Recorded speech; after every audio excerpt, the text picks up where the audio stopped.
What's up, everybody? Welcome back inside the State Champs Sports Network studio for another episode of State Champs Michigan's Hangtime. My name is Lorne Plant, joined by TJ Kelley, Scott Burnstein. Of course, this is episode 7, so we're really kind of heating up here as we get ready for March Magic, which is going to be here before we know it. Now, right off the bat, we do want to let you know that TJ says that Vision Quest and Breakfast Club were both released on this date in 1985. He was compelled so that the audience should know that. Oh, without a doubt. You got a couple of wrestlers on either end. You know, Vision Quest primarily based on wrestling. Matthew Modine. Yeah. And then you have, on the other hand, you have Breakfast Club, and you have somebody that's pursuing for a basketball scholarship, although by other means. And then you also have an all-state wrestler that's on the team whose dad is a little bit tough on him.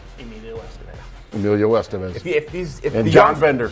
The youngsters that are watching this don't know about that great crop of 80s movies. Yes. Please go check it out. There you go. All right. So one note I want to mention just because it's kind of fun. Detroit Castech stands alone as the only undefeated team in Division I entirely.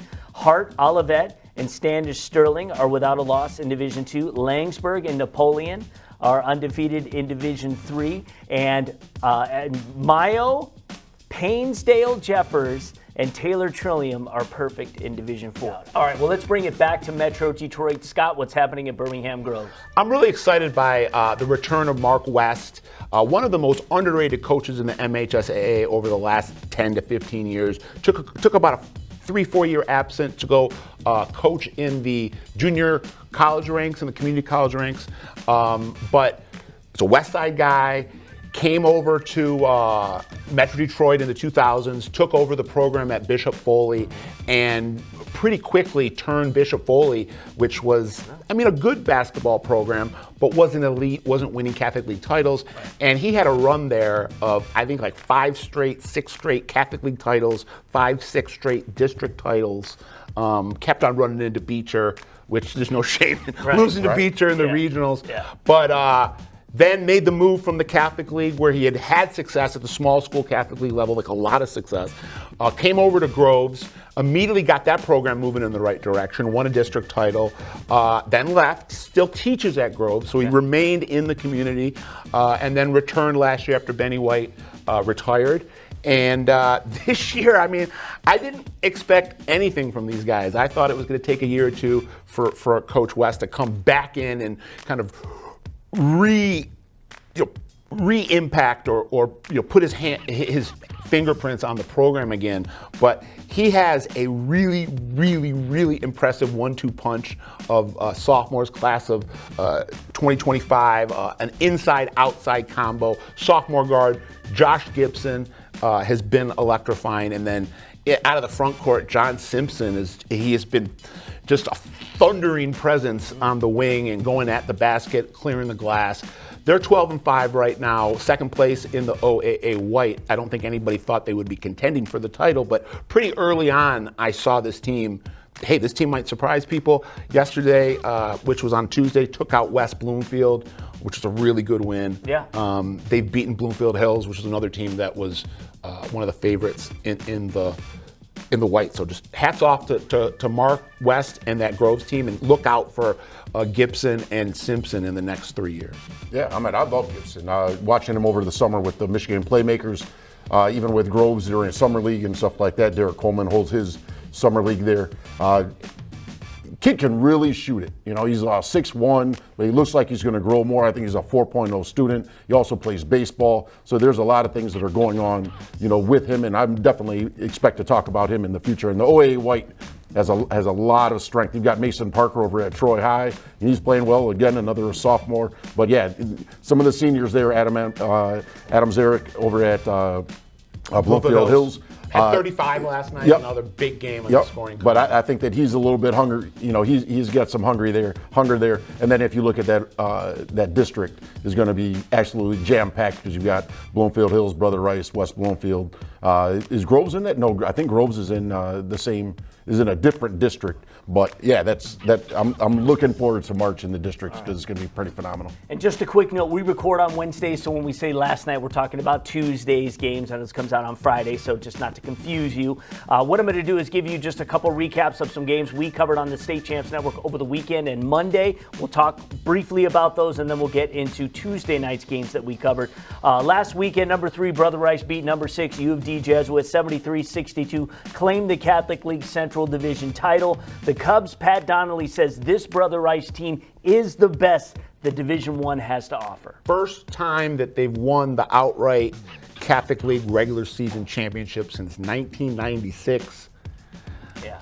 It's been a while. Yeah. And before that, people that might not know a ton about MHSAA history, I mean, there was a time period in the 70s and 80s and into the early 90s when Brother Rice was a state basketball power. Sam Washington Jr. Right. People think of B.J. them Armstrong. right, as the football. Played Magic Johnson right. in the state finals. Right. Yeah, And Almost won. Almost won on a half-court, Yeah. Kevin Smith half-court shot. Yeah. But, this is a whole new era of Brother Rice basketball. The second Rick Palmer came in the door 5 years ago, you knew what was in store. It was only a matter of time. It didn't take long.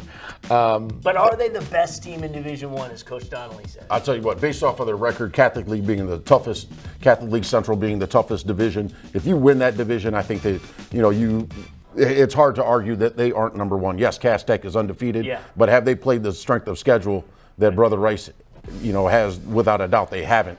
But that's what we have Operation Friendship for. Yep. Cass Tech takes care of what they need to take care of. Runs on winning the PSL championship. And then with Brother Rice, I tell you what, that's going to be quite an event. I'm not sure if it's going to be held at the G League facility or Wayne State's facility or Callahan Hall.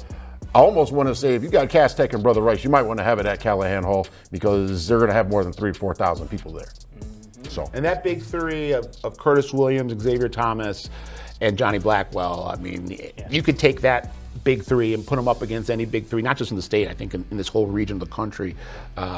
Louisville, Wisconsin, Toledo. And Xavier Thomas, he's a mid-major kid because of just the fact that he's kind of a tweener size-wise. But in terms of impact and in terms of, pound for pound, this guy's as good as anybody in the state and what he does. Right. I call him, the last 3 years I've nicknamed him, the MHSAA's Draymond Green, because he plays a lot like Draymond. He's a point forward, and I see a lot of similarities. And the last thing I'll say, Rick Palmer has a great quote that he had given to people when they asked about Xavier, and they said, well, what position does he play? Is he a guard?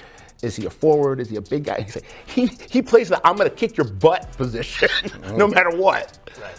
True. All right, well, in what I believe is the final time they will ever meet before they merge next year, Saginaw beat Saginaw Arthur Hill twice in a row, actually. 66-62, Jabari Holiday led the Trojans with 20. Taylor Lowry chipped in 17. What is it, Lina Brooks Jr.? Lina Brooks Jr., leading scorer for the Lumberjacks. He had 19. If you want to see the Rivals documentary that Ryan Slocum produced for us here at State Champs last year, you can find it on our State Champs YouTube page. It's great. But what do you guys think about now that the rivalry is finished? Where do you guys think about where this rivalry stands in the history of basketball rivalries in the state?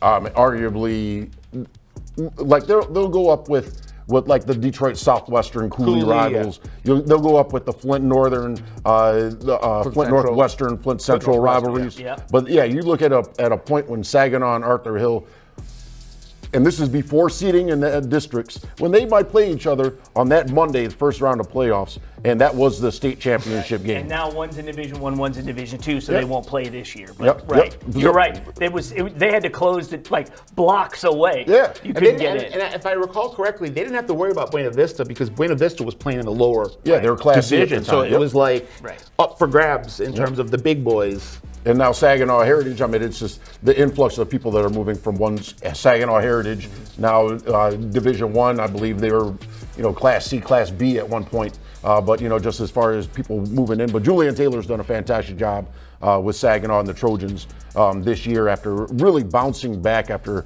let's say there's definitely in Saginaw's terms, down years the last 2 years. But they've been phenomenal this year. And hey, we'll see what they can do in Division II. Yeah, I think we'll see what they look like next year. It's a I merged school. I think you're going to see something really special on the floor when these programs combine. I know in the last decade or so, there's been some combining of teams, both in football and basketball, where you're assuming there's going to be this big jump, and then sometimes it doesn't happen.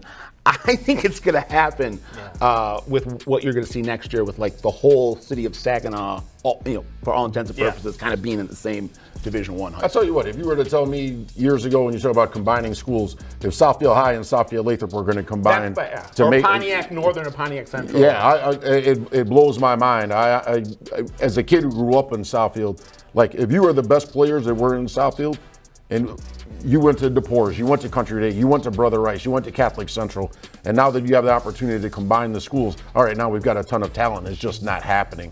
Either on the football field, definitely thought in football, track, in basketball, that they would be standouts, and even baseball, they'd be, they thought that they would be pretty good. But I think there were some other factors going on in Metro Detroit that played a role into that I don't know for sure if it will translate into the same effect up in Saginaw. I think they might be able to sidestep some of the issues that we've had here in Metro Detroit. Because they don't have a whole bunch of private schools up there. That's right. So we shall see. I will tell you this, in a makeup game we also had on Monday, Macomb, Dakota traveled to Roseville and won 48-42. Some Tuesday action here. Number 16, Ferndale hit the road to face Clarkston, won that game by a point, 55-54. The MAC Red this year, however, belongs to Grosse Pointe South, I think. I just want to mention this.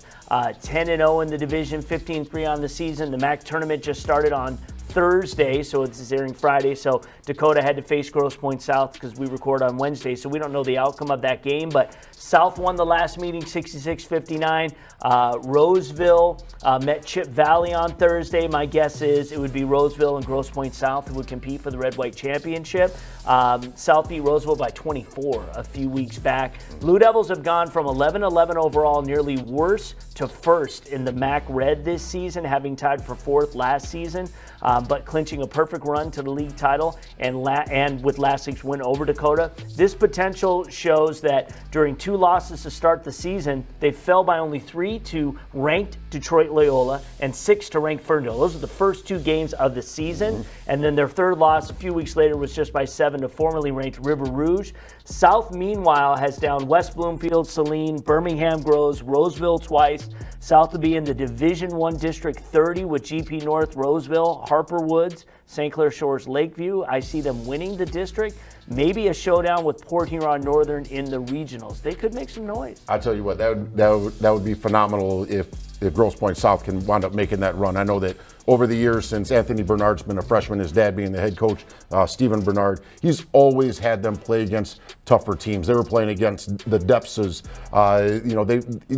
say this, teams that they aren't necessarily going to find in the MAC, and so he's always sought out tougher competition, and I think it's really paying off right now because he not only has his son, but he also has Carter Richards. I was about to say, and Carter Richards is one of the, let's say this, he's stepping up in some games and doing a lot of relieving and taking the pressure off of Anthony Bernard, who has pretty much been a do-all player, the last 3 years. But it's great to see Carter really break the ice in what he's becoming, and I think that he'll definitely want to play in college as well. For Anthony, it's just penciling the 25 points and the big shots in the fourth quarter.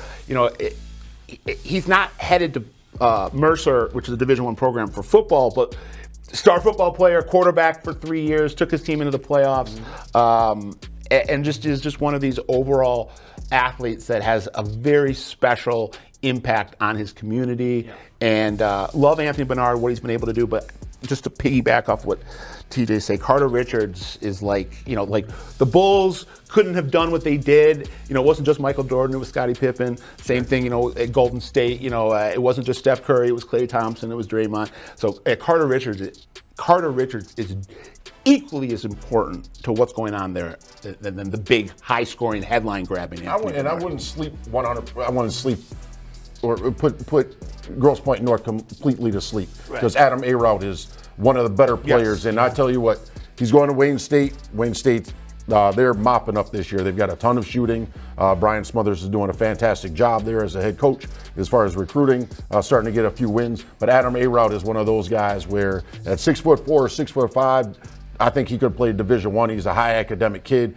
could jump out of the gym and he can really shoot it. And they almost beat Hamtramck last year's district. Yeah. And so, yeah, while I do think Grosse Pointe South is the front runner, and Grosse Pointe North isn't to be slept on. Got it. But yeah, A-Roll's sister Julie was a Miss Basketball candidate a couple years ago. Yep, Julie A-Roll, also a DAC candidate for Athlete of the Year. Number 7, Warren Lincoln, headed to Orchard Lake St. Mary's on Tuesday, who just fell out of our top 20. Eaglets took that as motivation and won a thriller in 3 overtimes, 68-64. None other than now Golden Grizzly Lorne Bowman addressing the troops in the locker room after the game. That's a big win. No, well, you talk about, let's say this, it was Orchard Lake St. Mary's senior night. I know that they don't have a lot of seniors, but I'm not sure if that's the game that you want to come in and say, all right, we're going to beat this team by 30, 40 points. Everybody's going to go out and have dinner afterwards. There's going to be cake and ice cream and stuff like that. But yeah, to go into triple overtime to beat Warren Lincoln, who has played a super tough schedule this year, traveled all around the country. They just played in Benton Harbor last week. The weekend before they were in Grand Rapids. But yeah, that's a huge win for Orchard Lake St. Mary's, just building a little bit more confidence in saying that they didn't make the Catholic League tournament with Catholics. You know, I mentioned a couple weeks ago that Catholic Central might be able to sneak in, and that's what they wound up doing. But yeah, Orchard Lake St. Mary's, they're young,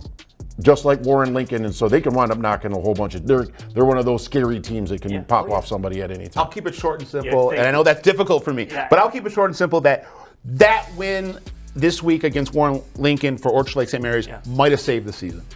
This might be the turning point when you look back on where the 2023 season ends for this group. You might look back to this Lincoln game as it all turned around. This was got it.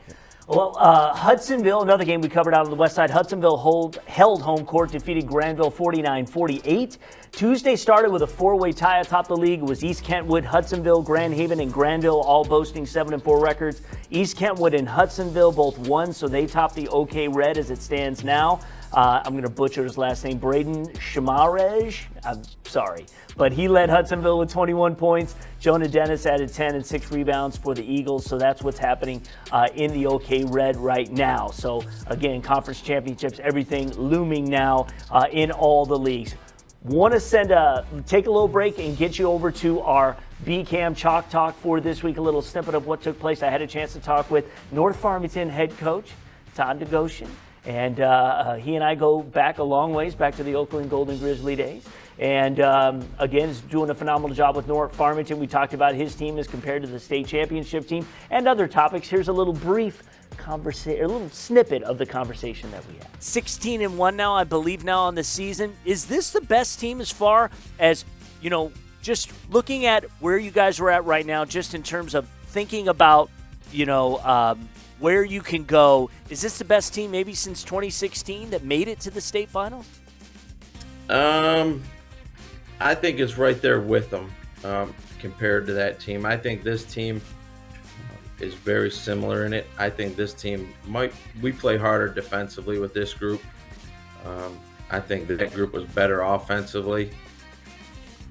But the similarities with both groups, with how much kids love to be in the gym and put time in, and the closeness of the kids is very similar. And I tell people all the time, we can be as good as we need to be on both ends of the floor, but that whole camaraderie and selflessness of kids is what makes you successful. And I feel like this group, just like the other group, has that for us to be successful.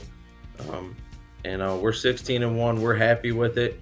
It's been a great start to our year, but in our program, we've always said nobody remembers how you start, they remember how you finish. And that's kind of where we're at. We want to continue to hit our stride, hopefully, for March, and see what can happen with us. All right, well, we thank Nogo so much for coming on to the show this week. And boys, he's done a phenomenal job. It's his brother now coaching at Walled Lake Northern. The Negoshian family here in the Metro Detroit area is obviously well-versed in the sport of basketball. Synonymous with really high-quality, fundamentally sound, high-pace and this team, we talk about Division I, so wide open. This team is going to be probably right in the mix. So balanced, great guard play. I mean, I've talked about it almost ad nauseum this year when it comes up, but just they check every box. And I think that what could be in the cards for them is another long tournament run that could equal what they did in 2016, possibly exceed it. In 16, they got to the state finals, lost to Cassius Winston. But Well, I looked at their district for a while. I was thinking that Brother Rice was in their district. They are not. Okay. And so North Farmington looks like they actually have it. Detroit Henry Ford is playing at North Farmington. North Farmington is hosting. Okay. But yeah, they've done a phenomenal job. And I want to say this: who's the big kid that's really stepped up and coming off the bench, and now he's starting for Lee North Hardy Farmington. and then Donovan Williams. Yep, and Donovan Williams is the kid who's really stepped up. He kind of supplanted Lee Hardy as a starter. And now you got two guys that are 6'6", 6'7", and I think that can maybe pose a little bit of a problem just because there isn't necessarily a dominant big man in that Division I class. And so we'll see where that winds up taking them. Because Brother Rice, Xavier Thomas likes to play outside. Now all of a sudden, he might have to play a little bit more on the interior. And so let's see what that winds up boding for Brother Rice. Orchard Lake St. Mary's still young. I'm not sure if they can knock off North Farmington, but I definitely see them making a run, and hats off to Negoshians. That North Farmington front court of Hardy and Williams is very long. Yeah. Long and athletic. Yeah.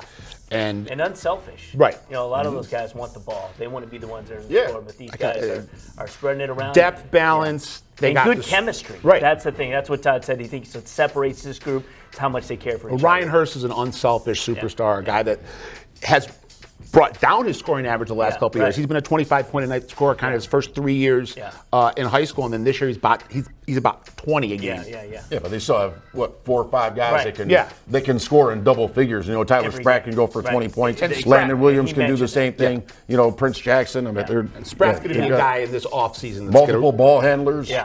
Spratt's going to have a big recruiting offseason. On the wing, shooting guard. He's going to be the next North Farmington player to go D1. All right, And well, Ryan Hurst is committed to Toledo. Let's not count out Landon Williams. I don't think he's Oh, that far Landon away. Williams. You're talking about length. Ryan Hurst is UD Mercy. Right? Sorry, Yeah, you said- UDJ. I apologize. I said That's Toledo. okay. UDJ, yeah. Not UDJ, UD Mercy. Oh, sorry, UDM. UDJ is UDM. Yeah, Mercy yeah, was yeah. like, Woo! Mercy. Yeah, I know, yeah. Tommy's like, we'll take him right now. First he's at Toledo, then he's back in high school. Yeah. No, he'll be playing at Callahan Yeah. for Coach Davis and the Titans. Absolutely. All right, let's move into our rankings segment here. This is something that you can check out on our website, statechampsnetwork.com. In celebration of State Champs 20 years, we are doing the Super 20 all season long. So TJ has been taking the mantle of picking the top 20 teams in the state. And you can, again, find that just by clicking the rankings tab at statechampsnetwork.com. Well, the top 11 remain unchanged. So we have some consistencies because it was kind of up and down there, a little volatile there for the last few weeks, but that one's constant. 2 teams have entered the rankings. 16-2, Kalamazoo Central comes in at number 19. Yep. And the Division II team, 17-0, Olivet, is now the 20th ranked best team in the state, and that's a good story. Yeah, Matt Seidel's doing a fantastic job for Olivet, and he's doing it with multi-sport athletes. He's got a guy that's going to Michigan to play baseball. He's got track stars. But yeah, he's the guy that, as the athletic director, I think that he wanted to possibly hire his son, Derek Seidel, who's undefeated right now at Napoleon. Right. So I don't think there would be a wrong decision there. But, I think he was looking to have his son take over the ranks at Olivet. Lawrence Tech. Yep, and then, Derek wound up going to Lawrence Tech as well. But yes, what he's doing right there, and they haven't had that much success since I'm going to say the 2006 season. Jordan Fox, I forgot the big fellow going to Eastern Michigan. Right. Jordan Fox was their point guard at the time. I was doing radio in Lansing at the time, so I was very in tune with the LA area. Yeah, gotcha, But yeah, he's doing a fantastic job. And then I also added Ferndale, who put together a phenomenal schedule. They started off slow, but they've really made efforts in the OAA Red to put themselves in the top 20 rankings, and good to see Kalamazoo Central back in it again. I just had to drop them out for a quick second after they lost to Battle Creek Lakeview. Right. But yeah, Ramsey Nichols is doing a fantastic job there. One point on Ferndale's kind of turnaround. I mean, TJ said it wasn't like they were playing bad at the start of the year. They were reacclimating some guys from injuries. They were, the roster wasn't at full strength, and they were playing a very, very tough schedule. But they're riding a 6-game winning streak. And they lost. You got to look at it. They lost over half of their scoring, probably 2/3 of their scoring last year with Trey Lewis and Jason Deuce Drake, who are now at Loyola in Illinois. And then you also have Deuce, who's doing a phenomenal job at Cleveland State. So Nice. yeah, they had a little bit of learning curve. Hey, this is what we need you to do. Everybody's got to learn their role. Just to be that much more in tune with winning. And I've said it before. A lot of kids that are unsigned seniors, they think that they have to go out there and score when they really just need to go out there and win, be seen, play the right way, and then the opportunities will come along later on during the season. So.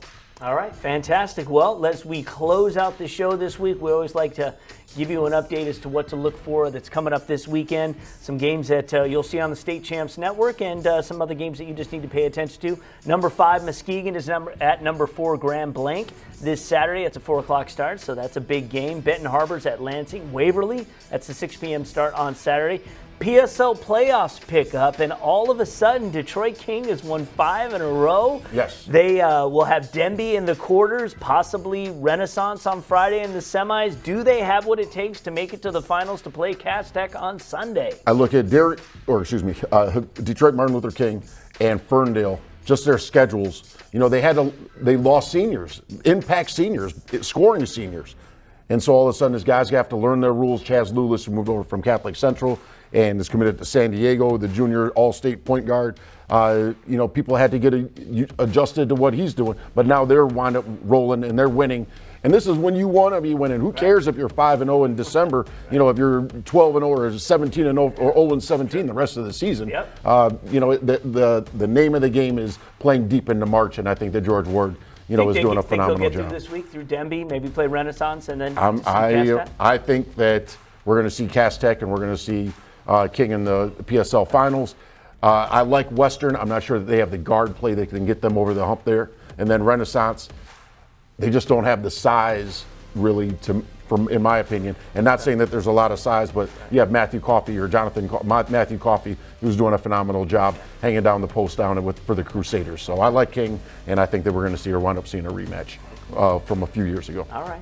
Well, the Catholic League Bishop Division playoffs get going, and on Monday you've got Detroit Catholic Central and Brother Rice. On Tuesday, Warren De La Salle and UD Jesuit. The championship will take place Friday night at Callahan Hall at 7 p.m. What a gauntlet. It's a 2-game gauntlet. Yeah. It's the best conference in the state right now. Can go head-to-head with any conference in the country right now. Yep. And so this is what get the popcorn out, get your sodas. You can go to both of them if you want. Yeah. And the other thing is, also Catholic League Intersectional, their quarterfinals are at University of Detroit Jesuit on Saturday. I think game start, it's noon, 1:45, and then an hour 45 all the way through. So I think the games will end at 7 o'clock or the last game will start at 7 o'clock. But yes, there's a lot of basketball. Lansing Waverly, they've got their event where Benton Harbor's coming up to play. And and then Rod Watts also has Waverly, who's trucking along at the same time. They're starting to put everything together. And it'd like to be nice to see Rod Watts, let's say this, make a run as a head coach. Yeah. Well, wound up winning as an assistant coach years ago with Lansing Everett. Had some John Glenn teams that were. Yeah, and he had some John Glenn teams that were pretty solid. Including Mr. Moon there, who was a Mr. Basketball finalist. Yep. And I just saw Mike Edwards not long ago, the big fellow on the team, and I think he's down in South America. I'm not going to say Bolivia, but he's somewhere around there. But he did have some talent. Yeah. And good to see him doing well right now. Charter School Conference quarterfinal. I don't have the schedule in front of me. Do we know what's happening there? Because that's coming up this week. Yep. Warren Mission Collegiate, that's what's happening. Okay. Yep. Well, you have the 2 charter school leagues, and I'm not sure if they're all going to wind up playing each other, which I would love to see, because right now it's more of an East and West. Yeah. But when you talk about Romulus Summit, you talk about Michigan Collegiate, you talk about DEPSA, there are a lot of teams out there that are really making a lot of noise, and they have seasoned coaches that can go out there and say, all right, we've been there, done this, and we can beat these guys. And not only that, just Division II, but also in Division I. Yeah, for sure. One thing I want to mention before we go, Davison and Flint Hamady got together. It was 5 overtimes, which was the finale of the Cardinal Classic that Davison hosted. So I just want to give a shout out that 94-90, super memorable. Actually finished in just under 2 hours and 10 minutes, which in 5 overtimes is amazing to me. But good on the Cardinals for winning that one. I just wanted to mention that before we go, because you don't hear about a 5 overtime game. Very rarely. I mean, a triple overtime, is great.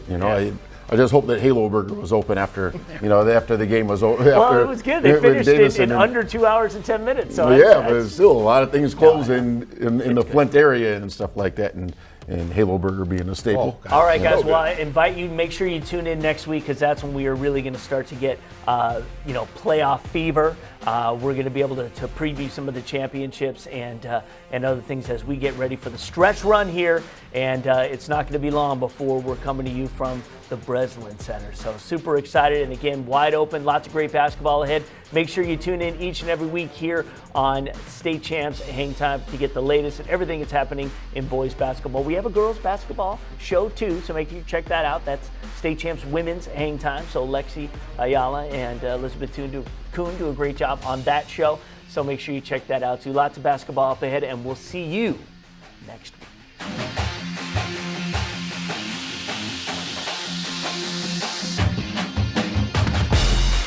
State Champs, Michigan's Hangtime is presented by Lawrence Technological University. Visit LTUathletics.com and recruit yourself. Hangtime is also brought to you by the Michigan High School Athletic Association, promoting the value and values of educational athletics. The Michigan Army National Guard, a proud partner of the MHSAA. The Detroit Athletic Club Foundation's Athlete of the Year Awards. Applications being accepted now through March 6, 2023 for the male and female high school Athletes of the Year. Check out previous winners and download the application today at dacathleteoftheyear.com. And the Basketball Coaches Association of Michigan. Find out more at bcam.org.